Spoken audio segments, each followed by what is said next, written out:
આપ સૌને મારા પ્રણામ. વાત કરવાની છે મારે કૃષ્ણની. એક શામ कान्हा के नाम, एक शाम कृष्ण के नाम, एक शाम मधुसूदन के नाम, एक शाम दामोदर के नाम, एक शाम गोविंद के नाम.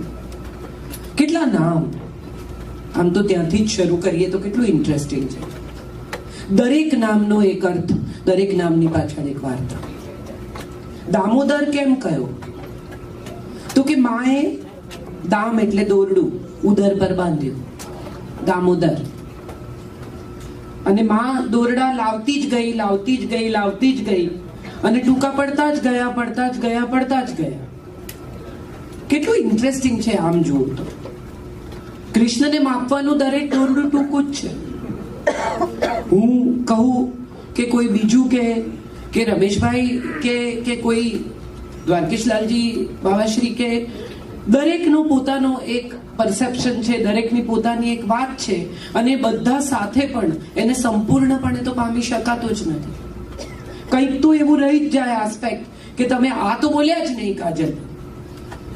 એટલે તમારો ને મારો કૃષ્ણ પણ ક્યાંક ભિન્ન છે ને. કેટલો ફ્લેક્સિબલ ભગવાન છે. સૌથી પહેલા તો મને એના વિશે કંઈ ગમતું હોય ને તો મને સૌથી વધારે એ ગમે છે કે વિશ્વનો સૌથી ફ્લેક્સિબલ ભગવાન છે.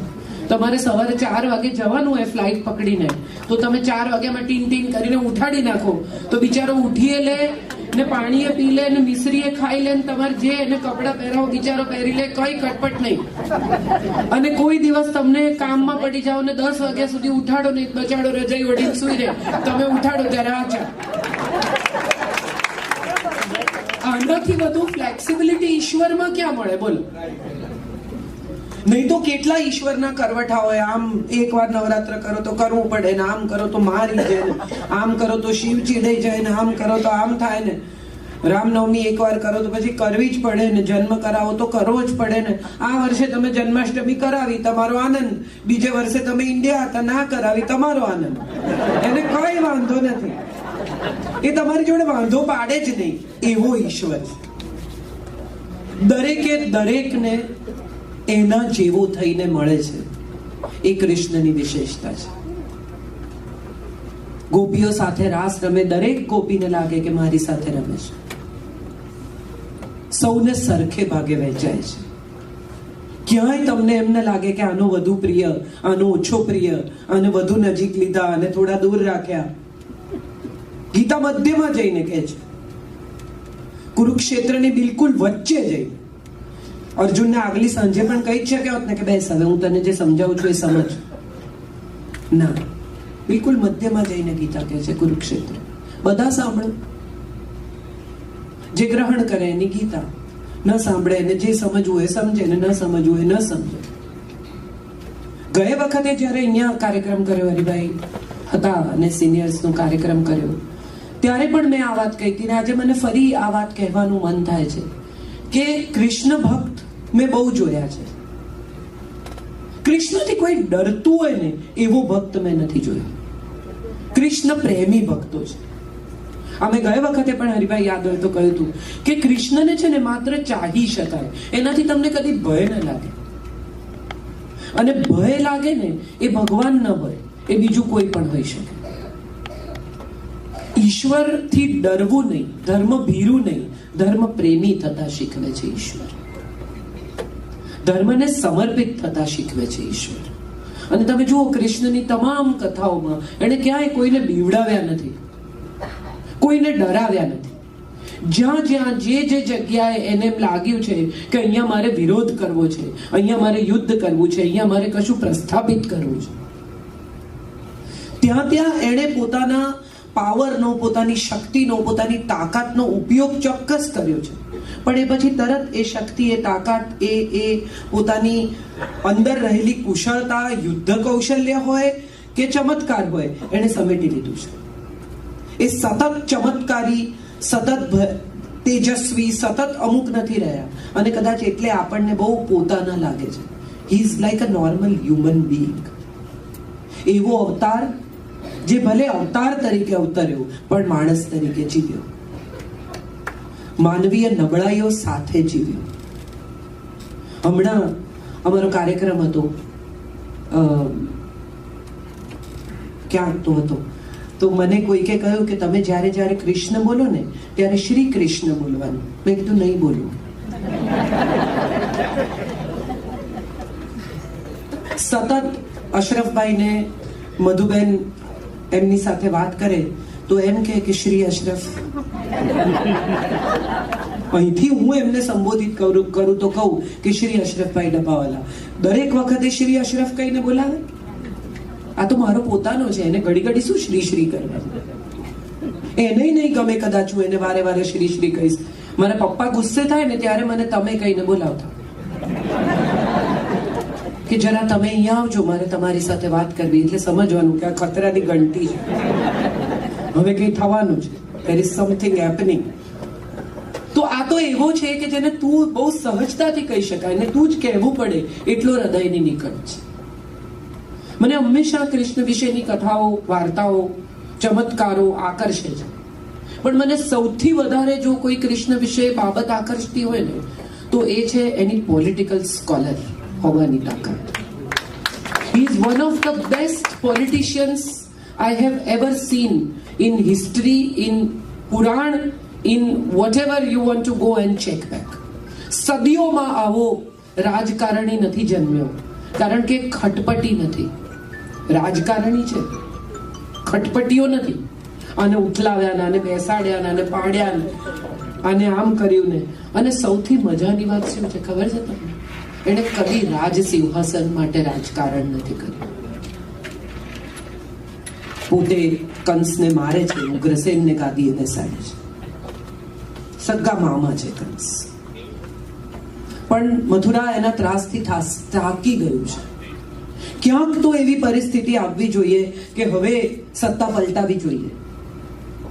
એસ્ટાબ્લિશમેન્ટની સામે ઉભો રહે છે. He is anti establishment.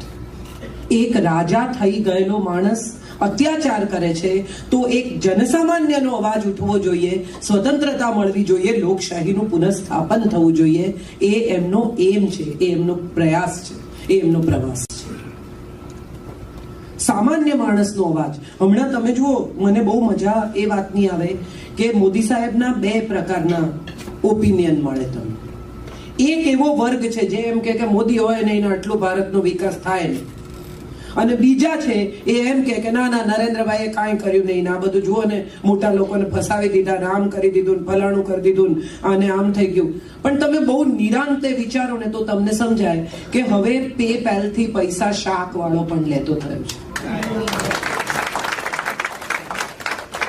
પૈસા ધીમે ધીમે, બહુ જ ધીમે ધીમે પણ સફેદ થઈ રહ્યા છે. તમારે જો ચણાના લોટ પર જીએસટી ભરવો પડે, જો તમારે બટાકા પર જીએસટી ભરવો પડે, જો તમારે તેલ પર જીએસટી ભરવો પડે, તો ક્યાં સુધી તમે વડાપાઉં રોકડા પૈસા લઈને વેચશો? એક દિવસ તો એવો આવશે જ્યારે તમારે જીએસટી ભરીને જ વડાપાઉં ખરીદવા પડશે. જમીનની જંત્રી થઈ ગઈ. આનાથી ઓછા ભાવે જમીન વેચી શકાય જ નહીં. જો એનાથી ઓછા ભાવે તમે જમીન નહીં વેચો તો બિલ્ડર લોબીમાં કાળા ધોળા કરવાનો ચાન્સ જ નથી રહ્યો. બહુ ધીમે પણ પરિવર્તન આવી રહ્યું છે. અને જ્યારે બહુ ધીમે પણ પરિવર્તન આવે ને ત્યારે મને હંમેશા એવું લાગે છે કે એ પરિવર્તન સ્ટેડી હોય. કૃષ્ણ સ્ટેડી અને સ્ટેબલ પરિવર્તન લાવે છે. કાલે સવારે સત્તા પલટાવી દીધી, ઉથલાવી દીધી, પાડી નાખ્યા, ખતમ કરી નાખ્યું, ના. ખૂબ ધીરજથી ઉધના આવી એનો વિરોધ કર્યો, બીજા રાક્ષસો મોકલ્યા એનો વિરોધ કર્યો ધીરજથી. I will fight against you till I can.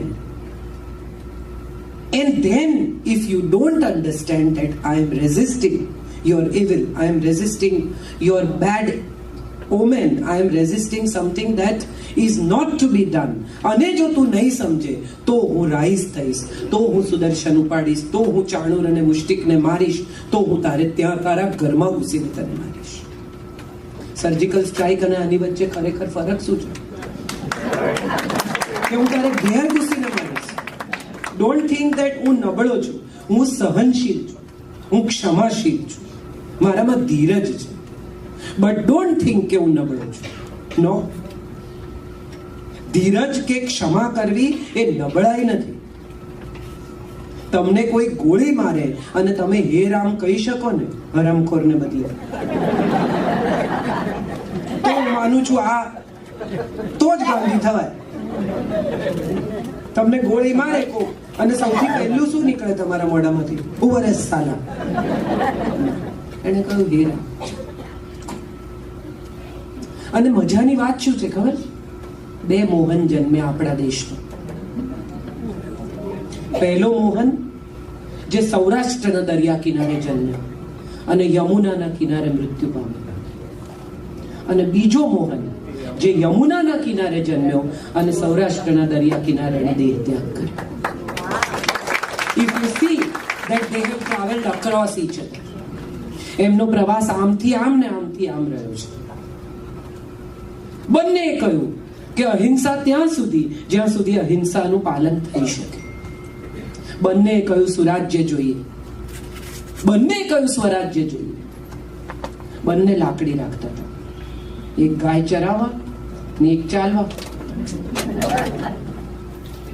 વિચારી જુઓ તો સમજાય. જુદા જુદા યુગમાં જન્મેલા 2 મોહન, બંને વિચાર્યું શું? અખંડ ભારતની કલ્પના. એકે અખંડ આર્યાવર્તનો વિચાર કર્યો, એકે અખંડ ભારતનો વિચાર કર્યો. બંને સ્વતંત્રતા માંગી, બંને પોતાના લોકો વિશે જનસામાન્યનો વિચાર કર્યો. ગાંધીએ પણ જનસામાન્યનો વિચાર કર્યો. ખાદી લઈ આવ્યા, ગ્રામોદ્યોગ લઈ આવ્યા, ગ્રામ સ્વરાજ લઈ આવ્યા. કૃષ્ણએ પણ કહ્યું કે આ ઇન્દ્રની શેની તમે પૂજા કરો છો? એ શું કરે છે તમારે માટે? પૂજા તો ગિરિરાજની થવી જોઈએ, ગોવર્ધનની થવી જોઈએ, કારણ કે આપણી ગાયો ત્યાં ચરે છે, એ આપણી રક્ષા કરે છે, એને લીધે વરસાદ આવે છે, બધું એને લીધે થાય છે. એન્વાયરમેન્ટને પહેલી વખત જો કોઈએ જુદી રીતે જોયું હોય તો એ કૃષ્ણ છે. હવે આપણે ગંગા અને યમુના સાફ કરવા નીકળ્યા છીએ, એમણે તો ત્યારે કાલી અને કાઢીને યમુના સાફ કરી.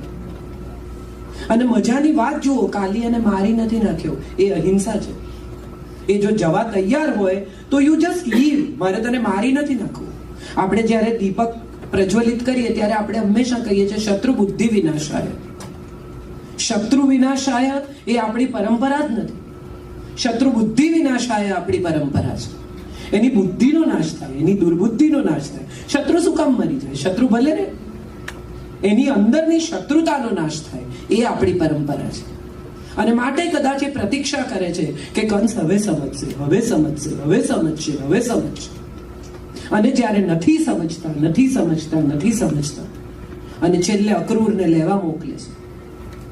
13 વર્ષનો દીકરો માં મોકલે છે.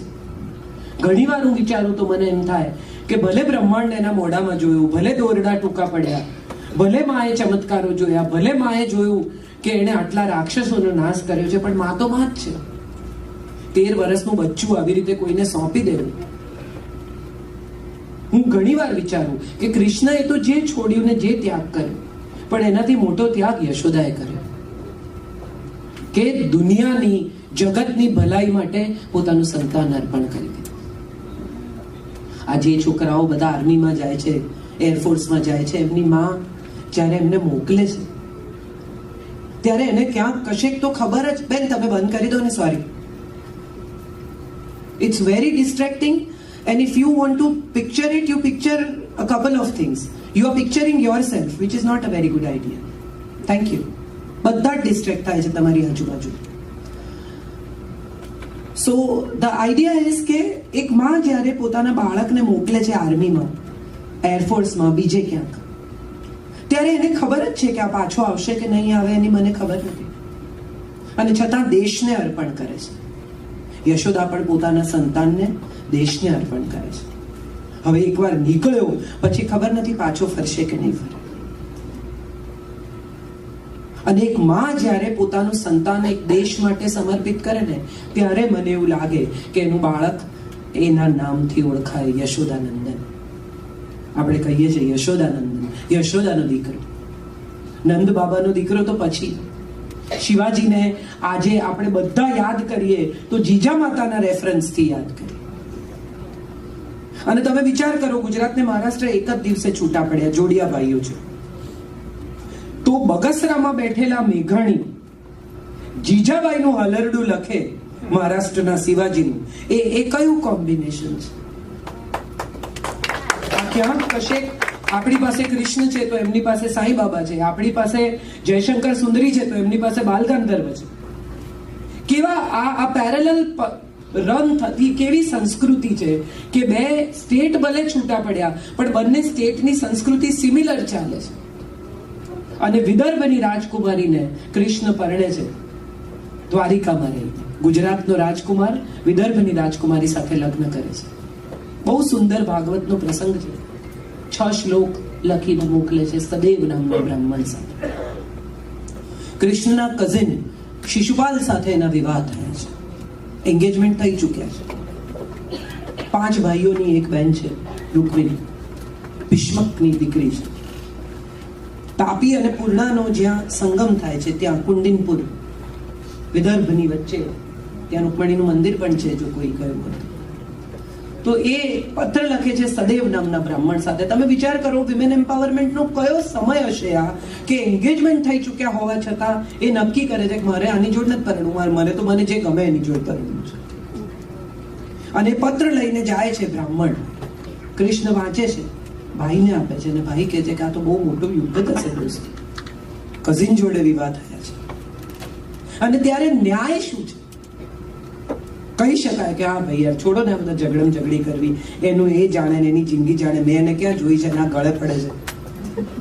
કારણ કે એ તો પત્રમાં લખે છે કે હું તો તમને વરી ચૂકી છું અને તમે નહીં આવો તો આત્મહત્યા કરીશ. આજે તમે લખી જુઓ કોકને હું આપઘાત કરીશ, 911 ડાયલ કરે કે આ બેન મને આવી ધમકી આપે. કૃષ્ણ પોતાના ભાઈ સાથે જ વિમર્શ કરે છે, ચર્ચા કરે છે અને નક્કી કરે છે કે એક સ્ત્રીને અધિકાર છે પોતાનું જીવન કોની સાથે જીવવું એમ. અને જો કોઈ સ્ત્રી એમ કે હું તને વરી ચૂકી છું તો એ મારી રિસ્પોન્સિબિલિટી છે, મારી જવાબદારી છે. એને લેવા જાય છે. અને રૂકમણીએ એને કહ્યું છે કે તું મને ગૌરી મંદિરની બહારથી પિકઅપ કરજે, કારણ કે જો તું સ્વયંવરના મંડપમાં આવીશ તો મહાયુદ્ધ થશે. ત્યાં બીજા રાજાઓ છે જેની સામે મહાલડાઈ થવાની છે. ને ગૌરી મંદિરે દર્શન કરવા આવેલી રૂકમણીનું હરણ કરે છે કૃષ્ણ. એને લઈને જાય છે, રાજાઓ પાછળ પડે છે, યુદ્ધ થાય છે. અને તમે જુઓ કેટલી સુંદર વાત છે. એ ભાગવતનું જે વર્ણન છે, 19-20 વર્ષની તો હશે ને છોકરી, એને એક હાથે રથ ચલાવતા કૃષ્ણ એક જ હાથે રથમાં લઈને છે, બલિષ્ઠ ભુજા જુએ છે. બહુ સુંદર વર્ણન. એટલે આનાથી રોમેન્ટિક વર્ણન હું નથી માનતી સંજય લીલા ભણસાલી પણ કરી શકે.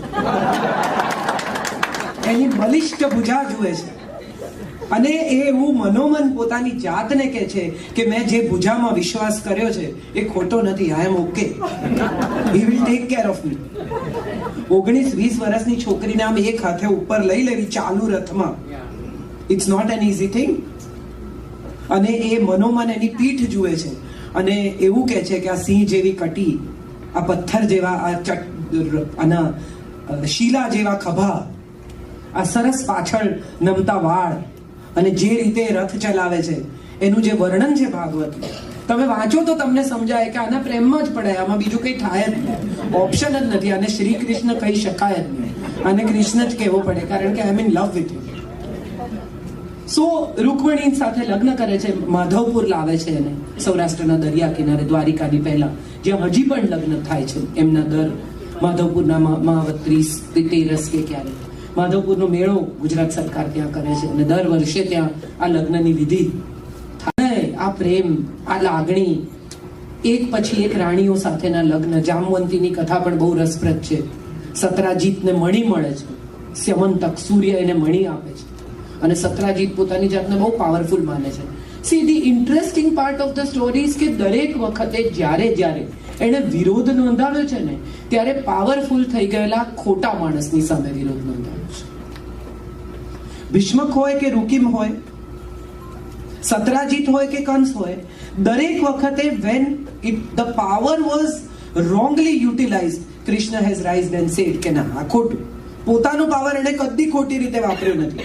જો સુદર્શન ચલાવીને એ શિશુપાલની હત્યા કરી શકતા હોય તો મહાભારતની ક્યાં જરૂરત જ હતી?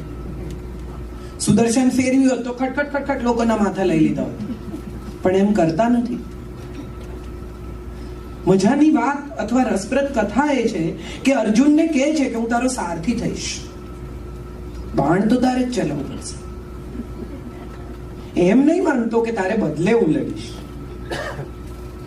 સો કૃષ્ણની જ્યારે જ્યારે પૂજા કરીએ, પ્રાર્થના કરીએ, વિનંતી કરીએ, એના ચરણમાં નમીએ, એના પર આધારિત રહીએ, ત્યારે આ બહુ યાદ રાખવા જેવી વાત છે. એ તમારે બદલે નહીં કરે કઈ, મેં તો બધું એને સોંપ્યું છે ને એ કરશે, કેમ નવરો છે? એક તમે જ છો એને માટે, હવે બાકી એને બીજું કઈ કામ જ નથી. શ્રદ્ધા અદ્ભુત ચીજ છે, પણ અંધશ્રદ્ધાનો કૃષ્ણએ વિરોધ કર્યો છે. મારામાં વિશ્વાસ રાખ, હું હારવા નહીં દઉં, હું મરવા નહીં દઉં, પણ at the same time Gandiv તો તારે જ ઉપાડવું પડશે. પગ ધ્રુજે, ગળું સુકાય, હોઠ સુકાય ના, તો પછી હું ગીતા સંભળાવીશ. ઉત્તિષ્ઠ પરંતપ જાગ્રત વરાન પ્રાપ્ય નિબોધિત. તને જે મળી ચૂક્યું છે તે મેળવવાનો પ્રયાસ કર. It is all destined and designed. નિશ્ચિત જ છે બધું, આમાં કઈ કશું બદલાવાનું નથી. તું નહીં મારે તો કોક મારશે, આ મરવાના તો છે જ. અને તમે મજા જુઓ કે ન્યાય જે કૌરવો માટે છે એ જ યાદવો માટે છે. મારા ને તારા જુદા નથી. ધૃતરાષ્ટ્ર પૂછે છે સંજયને ગીતાની શરૂઆતમાં, ધર્મક્ષેત્રે કુરુક્ષેત્રે સમવેતા યુયુત્સવ મામકાહ પાંડવાશ્ચૈવ. મારા અને પાંડવો, કૌરવા પાંડવાશ્ચૈવ નથી કહેતા, મારા અને પાંડવો શું કરે છે તે તું મને કે. કિમ કુર્વત સંજય. એટલે મારા અલગ, આ મારા, પેલા પાંડવ. કૃષ્ણ માટે બે જુદા નથી. જેણે જેણે પાવરનો દુરુપયોગ કર્યો, જે જ્યાં ખોટા થયા, એ ભલે મારા પોતાના હોય. I will stand, I will rise, I will oppose, and I will demolish. That's what I like about. બે જુદા ત્રાજવા નથી. આજના નેતાઓને જોઈએ, પેલા આશીષ મિશ્રા લોકોને કચડી નાખ્યા તો એ કે કઈ નથી કર્યું. વિડીયો ફરે કે એણે આટલા લોકોને મારી નાખ્યા તો એ કે એણે કઈ નથી કર્યું. બિચારો. સો સમટાઈમ્સ આઈ ફીલ કે આ બે ન્યાય કદી એણે નથી કર્યા. એક રાજકારણી તરીકે, પોલિટિશિયન તરીકે, સ્ટેટ્સમેન તરીકે, ડિસિઝન મેકર તરીકે, પાવરફુલ હ્યુમન તરીકે, તમે એને જે રીતે જુઓ એ રીતે એને ક્યારેય બે ન્યાય નથી કર્યા. એક જ ન્યાય છે સૌ માટે, એક જ ત્રાજવું છે સૌ માટે, એક જ નિર્ણય છે સૌ માટે, અને એક જ વર્ડિક્ટ છે સૌ માટે. એ યાદવ હોય તો પણ અને કૌરવ હોય તો પણ. ગીતા મધ્યમાં જઈને કહે છે. બહુ ઇન્ટરેસ્ટિંગ એટલા માટે છે કદાચ કે ગીતા કૃષ્ણના મોઢે મૂકવામાં આવી. શક્ય છે એને આવી કોઈ ગીતા કઈ જ ના હોય. શક્ય છે એને 4, 5, 10, 15, 20 શ્લોક કયા હોય અર્જુનને કે ભાઈ લડવું પડશે, ઉભો થા.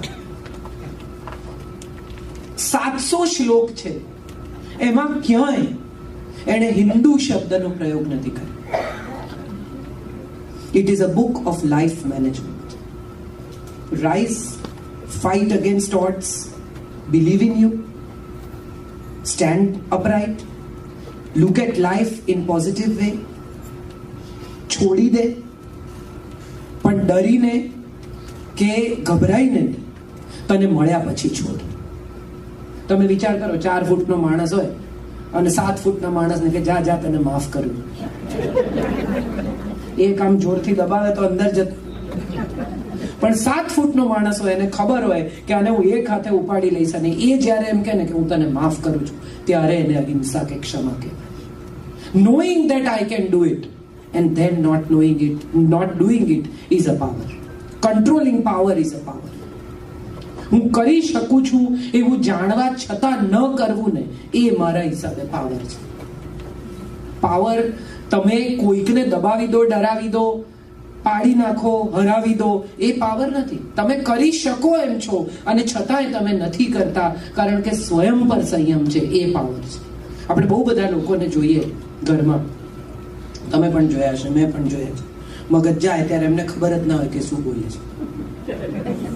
બધાના ઘરમાં થાય, મારા ઘરમાં થતું હશે. બીજું ફરે ત્યારે તમે એ 5 વર્ષ જૂના કે આપણે ખબર છે ને ઇન્ડિયા ગયા હતા ને ગોવા ગયા હતા, ત્યારે પછી તમે આવું કર્યું હતું, તમે તેવું કર્યું હતું, ફલાણા વખતે આમ થયું હતું, મારે તો તમારી કોઈ જરૂરત જ નથી, મારા મા બાપે ભૂલ કરીને તમને મારી જોડે પરણાવ્યા. ક્યાં ક્યાં ફરી આવે. અડધી જિંદગી રીકેપ કરે. એક 75 વર્ષના માજી મને મળ્યા હતા. એ મને કહેતા હતા કે મારા પપ્પા તો નગર શેઠ હતા, એટલા માંગા આવતા હતા, બોલો, ઘણાની જોડે.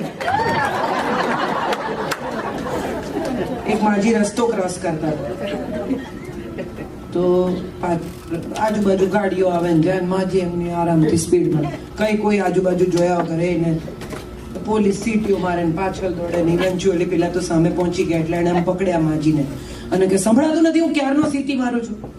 કે સીટી સાંભળવાની ઉંમર ગઈ બેટા.